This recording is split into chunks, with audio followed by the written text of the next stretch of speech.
L'ARAC et le gouvernement ont toujours clamé haut et fort qu'ils ne sont pas à la base de la restriction des réseaux sociaux et du brouillage des ondes de certains médias guinéens.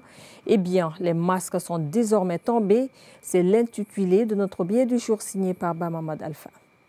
Le ciel s'éclaircit davantage sur l'auteur de la restriction des médias et de l'Internet en Guinée. Si pendant tout ce temps, les autorités n'ont pas voulu avouer cette forfaiture, le ministre du Budget lui a décidé de porter ce chapeau indésirable. Docteur Lansine Condé, comme c'est de lui qu'il s'agit, a décidé de dire la vérité à l'opinion nationale et internationale en déclarant « Nous avons décidé de l'assumer ». Et il a fallu qu'il soit interpellé par un confrère du site d'information générale guinée114.com. Ainsi, les commissaires de la HAC sont-ils devenus des bénis oui-oui? En tout cas, c'est la question que bon nombre d'observateurs se posent depuis un certain temps et les agissements de ces mêmes commissaires de la haute autorité de la communication prouvent à suffisance que l'institution en charge de réguler les contenus des médias en Guinée en sait quelque chose sur ce qui arrive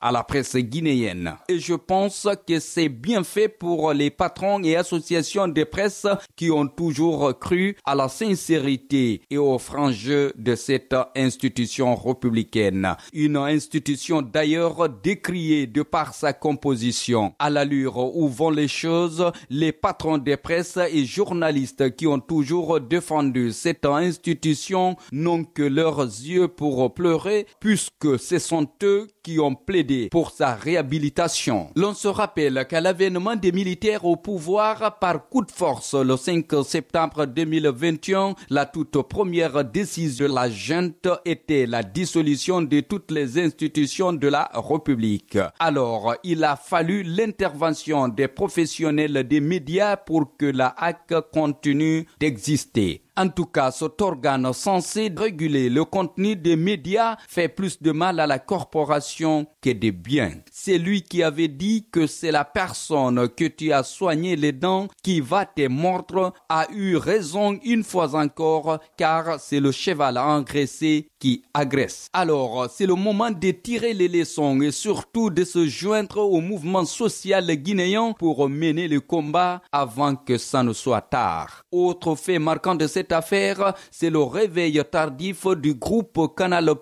qui avait obéi à un ordre manifestement illégal. Il pensait faire du mal à plusieurs médias guinéens en les retirant de son bouquet, mais il ressort que le groupe Canal+ a également enregistré des pertes considérables. Plusieurs de leurs abonnés se sont finalement orientés vers d'autres distributeurs. La correspondance de Canal+ à la HAC en fait foi. Alors, la société civile guinéenne, on vous a à l'œil. Continuez de garder votre silence coupable. C'était le billet de la rédaction signé par Bamamad Alpha. Je vous l'annonce.